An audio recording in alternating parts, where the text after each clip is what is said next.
Hey everybody, how's it going? Welcome back to Copper Jacket TV. So I was going to do a video today talking about everything that's going on in LA, but then I remembered we have an extremely important deadline that's coming up very soon in regards to the One Big Beautiful Bill, which contains the HPA, the Hearing Protection Act. This is a once-in-a-lifetime opportunity to remove silencers from the NFA. This is something that needs to happen, and we are running out of time. So today we're going to talk about what's going on behind the scenes, who might be standing in the way, and what this deadline is to get the Hearing Protection Act passed.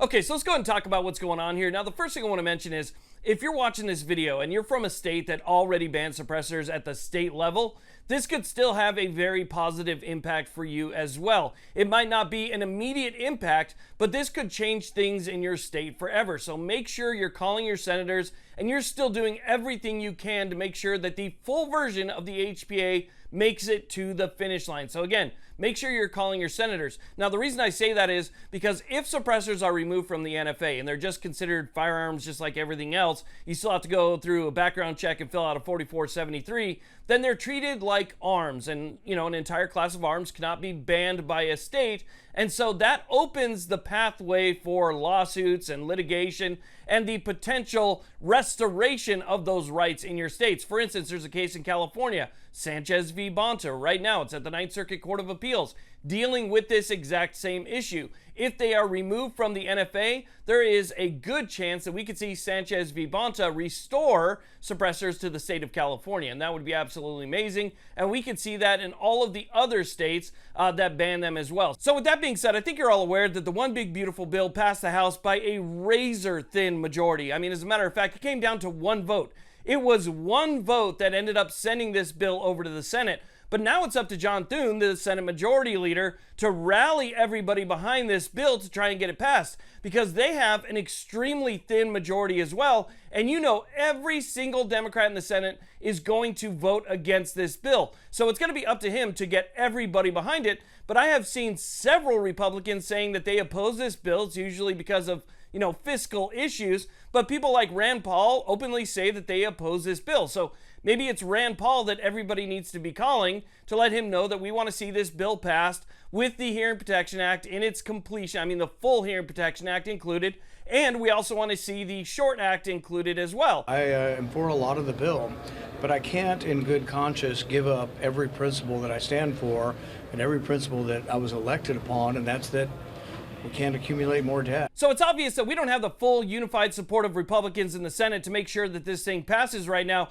But on top of that, the Republicans have also set a self-imposed deadline of July 4th to get this up to the president's desk. That means that this bill would have to pass the Senate, then go back to the House, and then up to the president's desk before July 4th.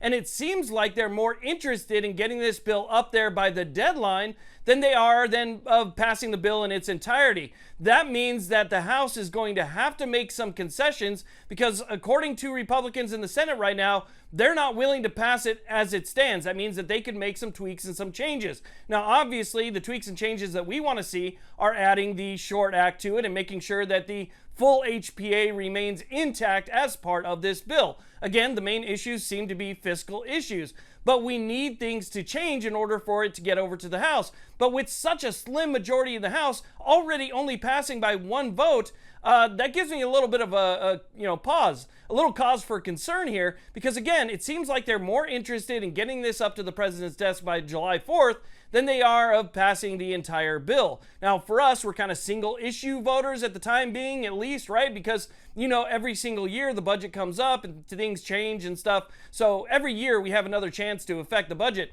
But again, this is a once in a lifetime issue right now that we're dealing with. So for me, this kind of feels a little bit more important at the time being. So with that July 4th deadline looming, that means that we have less than 1 month at the time I'm making this video to do something that will have an impact on our great-great-grandchildren, something that could have a ripple effect for the Second Amendment across this country. Things that we don't even know would be affected could possibly be affected by this change. So this is massive. And again, we only have 3 weeks, 3.5 weeks to make sure that this happens. That is a very, very short window for something that will have an effect on the rest of your life, when it comes to your rights. And again, for each next generation's rights as well. It is the people who are here now that are going to make that change. And that would be absolutely massive. While it's not everything that we're looking for, I think everybody knows that, this is definitely the battle of our lifetime. It is absolutely incredible to see what's happening here, and it's incredible to see everybody come together, even like I said in the very beginning,